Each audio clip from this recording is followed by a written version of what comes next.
All she wanted was to comfort him. Then his hand gripped hers tight. The lights in Medical Bay 3 were dim. Cold mist drifted across the floor. Machines hummed quietly, blinking soft green and blue. Only one bed was occupied. The rest had been cleared out weeks ago. Dr. Lyra Thorne walked slowly between the empty stations. Her boots clicked on the metal floor. She looked tired, but calm, her eyes, the color of deep earth, scanned every reading on the monitor ahead of her. There he was, Subject 47, a human. Male, found barely alive in the ruins of an alien battlefield. No name, no ID, no known origin. Only one thing was clear. He was human, but something about him felt different. He had been unconscious for 9 days, never moved, never spoke. His heartbeat was steady. His breathing calm, his skin was pale, bruised, scarred in ways she had never seen before. And most strange of all, his brain activity was active. Almost too active for someone in a coma. The others told her not to waste time. "He's a risk," said Commander Rowe. "Just a failed experiment." But Lyra didn't agree. She didn't know why, but whenever she stepped into this room, she felt something inside her shift, like she wasn't standing beside a dying man, but standing near the edge of something powerful. Today was different. She brought a small cloth. Soaked in warm water, she sat beside him for the first time, carefully, gently. She wiped the dust and dried blood from his arm. The skin was cold, but soft, the muscles underneath tensed. "Strong, who are you?" she whispered. Her voice was soft, unsure. The machines kept beeping. No response. She continued, wiping his arm, then moved to his shoulder. She leaned forward. Brushing his forehead with the cloth, her hand touched his temple, warm this time, not cold. Suddenly, his fingers twitched. Lyra froze. She looked at his hand. Did it move? Or was it her imagination?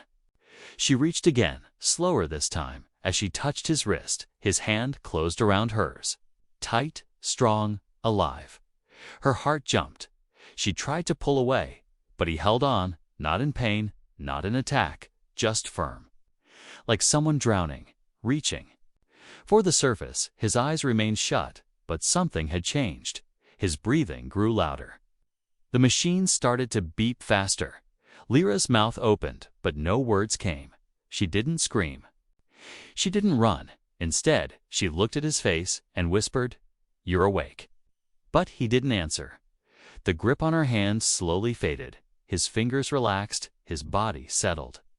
She stood up, breath shaking, stepped back 2 paces. The cloth dropped to the floor. She stared at the man in the bed, no longer a subject. He was alive. She turned to the console and checked his vitals. Brain activity spiked. Muscle tension increased, sweat on his forehead. Signs of emotional stress. Yet he hadn't moved again. His face remained calm, like none of it ever happened. But it did. She felt it. He had grabbed her, and for one moment, it was like he knew her. The door behind her opened. A tall alien officer stepped in. His eyes were silver, skin smooth and dark blue. "Dr. Thorne," he said, "you're still here." She nodded slowly. "Yes." He moved. The officer frowned. "Impossible." "He's in neural lockdown." "He grabbed my hand," she said, her voice firmer now. "I think he's waking up." The officer shook his head. "Pull back. You've been in this room too long."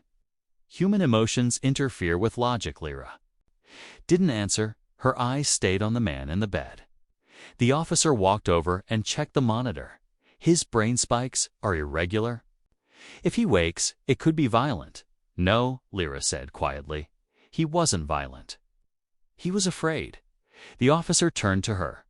"Fear is a tool of the primitive mind." He looked back at the body. Or maybe the weapon remembers what. It was. Lyra's heart beat faster, not from fear, but from something she couldn't name. She looked down at her hand, still tingling where he touched her. She didn't know what was happening, but she knew one thing. This wasn't just A patient, and this wasn't just a war casualty. He was something else, something forgotten, and now he was waking up. The room was quiet, too quiet. Only the soft hum of machines filled the air.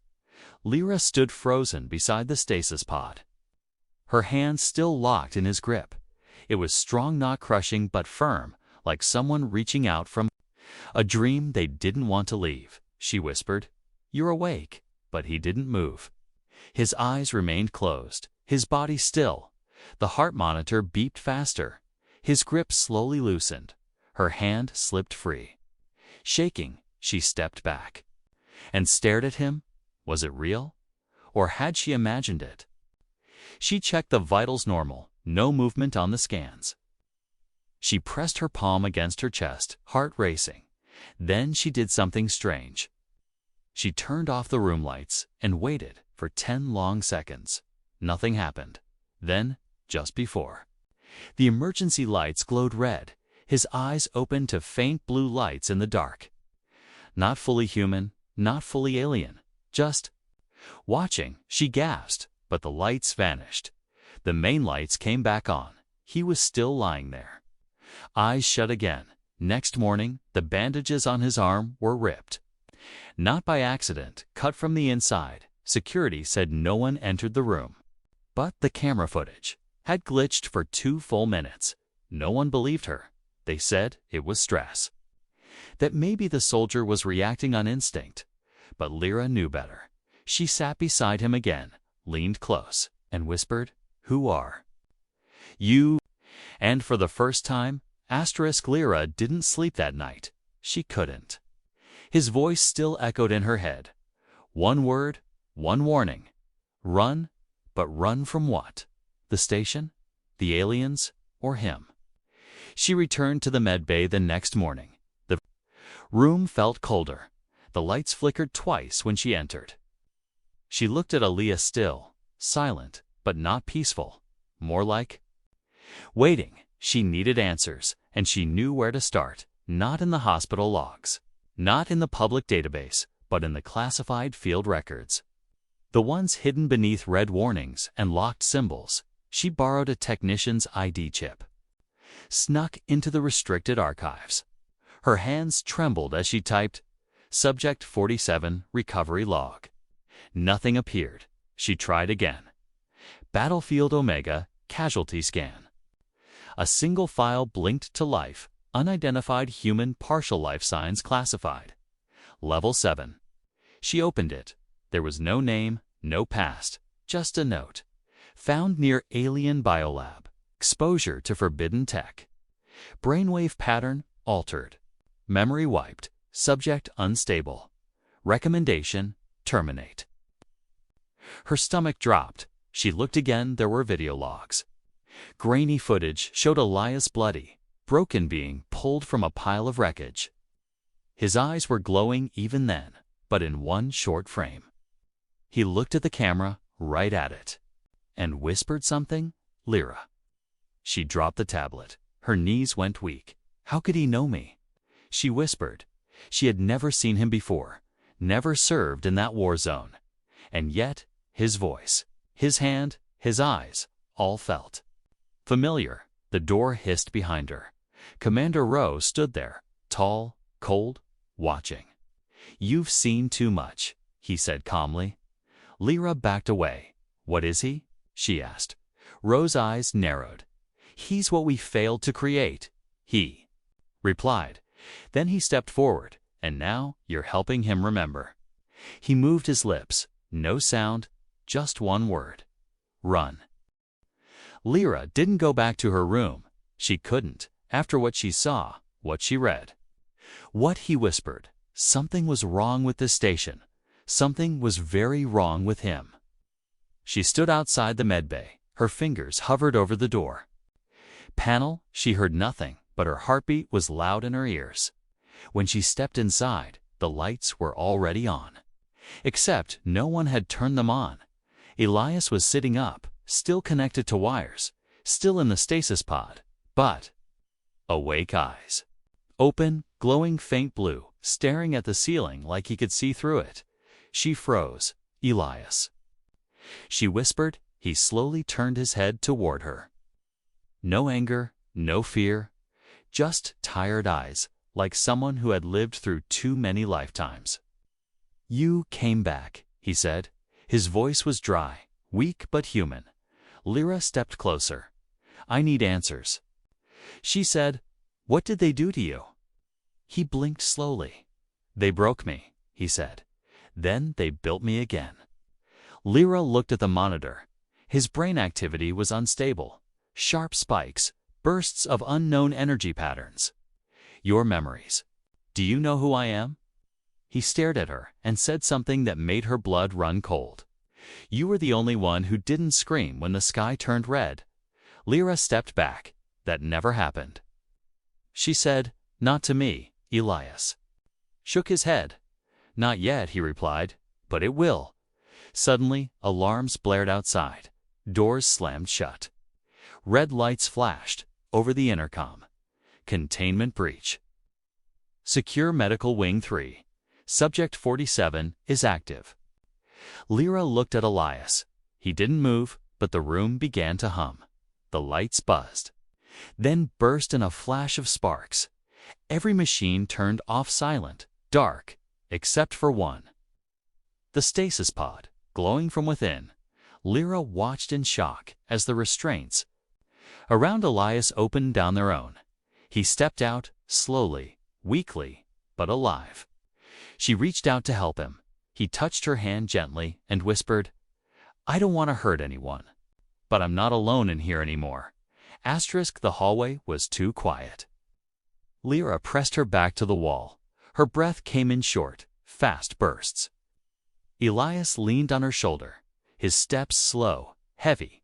Each light above them flickered as they passed. Like the station itself was watching them. I don't know where they're taking me, Elias whispered. But it's not to help me. Lyra nodded. She didn't trust the station anymore. Didn't trust Commander Rowe. Didn't even trust the silence. Behind them, metal doors locked one by one. Click, click, click. The station was sealing them inside. Lyra tapped her wrist console. No signal, no map, no exit routes. We'll go. Through the service tunnels, she said. Old maintenance shafts below the med deck. Elias looked at her with dim, glowing eyes. They're afraid of what I might remember. She glanced at him.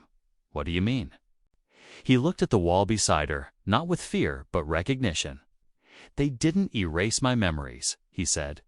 They buried them, then. Faint footsteps echoed behind them. Too many, too steady. Not human. Lyra's blood ran cold. Security bots. No, they made noise. Walked with weight. These steps were light, fast. Crawling, she turned off her headlamp. Darkness swallowed them. They moved slowly through a narrow tunnel. Every sound felt louder. Her foot brushing metal, Elias coughing. Quietly, a whisper in the dark. We see you. She froze. That voice didn't come from behind. It came from within her earpiece. Lyra yanked it off, crushed it under her boot. They're inside the system, she said. They're inside you. Elias replied. Lyra turned to him. His eyes were glowing brighter now, blue with streaks of red. Not just light movement. What's happening to you? She asked. Elias gritted his teeth. I'm waking up. Just then. A wall ahead of them opened by itself. Cool mist rolled in from the darkness beyond. Not a hallway, not a tunnel, a forgotten lab inside. Shadows moved slow and wrong. And one voice echoed from the darkness. Come home, Subject 47. The lab door closed behind them. No sound, no light, just mist and silence. Lyra held her breath. She could feel the pressure in the air, like the walls were watching. Elias stood still, his eyes glowing brighter than ever. He wasn't scared. He looked like someone returning to the place he was made. What is this place? Lyra whispered. Elias didn't answer. He walked toward a cracked screen covered in dust. Wiped it clean with one hand. The screen flickered, then lit up on its own. Log entry number 001. Subject 47, initiated purpose. Interface with alien hive mind. Result, failed response. Memory containment. Personality override. Termination scheduled. Lyra stared at it. They hadn't just experimented on him, they tried to erase him piece by piece. Elias's voice was low. I wasn't supposed to survive. He touched his temple. They left. A kill switch in my mind, a sharp alarm cut through the lab, sacrifice protocol activated, countdown. 90 seconds, what did you do? Lyra gasped. I opened the final memory, Elias said. If I shut it down, I disappear. If I complete it, I become the thing they fear. The lights above burst into red. Metal panels on the walls slid open. Weapons needles, drills, strange machines rose slowly. This lab was never made to heal. It was made to unmake. Lyra stepped forward. We'll run. We'll find another way. Elias shook his head. They'll never stop hunting me. Or you. His voice trembled for the first time. I don't know who I am anymore. She grabbed his hand. You're not a weapon, she said. You're human. That's what scares them. The countdown ticked lower, 20 seconds. The machines were charging. A deep humming filled the air. Elias pulled her into an emergency pod, closed the door from the outside, locked it. No. Lyra screamed, pounding on the glass. Elias smiled gently. His voice came through the intercom. Remember me, Lyra? The part that chose you, not them. He turned back to the machine, raised both hands, and walked into the center of the lab. Light engulfed everything, then nothing. Silence, silence. Stillness, dark. Inside the escape pod, Lyra sat curled in the corner, eyes wide, breathing slow. There was nothing but black outside the window. No sound, no signal, no life. She stared. At the emergency console, one line blinked. Life sign lost. Her hand shook. She placed it on the cold glass. Elias, she whispered. He chose to disappear, but something wasn't right. The console blinked again, then went dark. Then blinked once more faster, in rhythm. Not a system error. A code. Lyra recognized the pattern. It was Morse. A single message repeating. I'm still here. Her heart skipped. She tapped the screen. Where? She typed, no answer. Then, the stars outside began to shimmer, not move shimmer. Like a ripple through glass, the space around the destroyed lab. Bent, folded, and from the darkness, light bloomed. A shape emerged. Not a ship, not a man, something. In between, made of memory, metal, and will, the figure drifted toward her pod. When the mist cleared, she saw his eyes again, not glowing, not broken, just human. He opened the hatch, stepped inside. No more machines, no more pain, just Elias, breathing. Blinking, alive, Lyra touched his hand. It was warm, real. How? She asked, tears in her eyes. He smiled faintly. They tried to erase me. He said, but you remembered me. She shook her head in disbelief. I thought you were gone. I was, he said. But something inside refused to let go. A part of me chose life. A part of me chose you. The pod began to move on its own, away from the wreckage, toward distant stars. What now? Lyra asked softly. Elias looked out the window, then back at her. Now, he said, we remind them what being human truly means.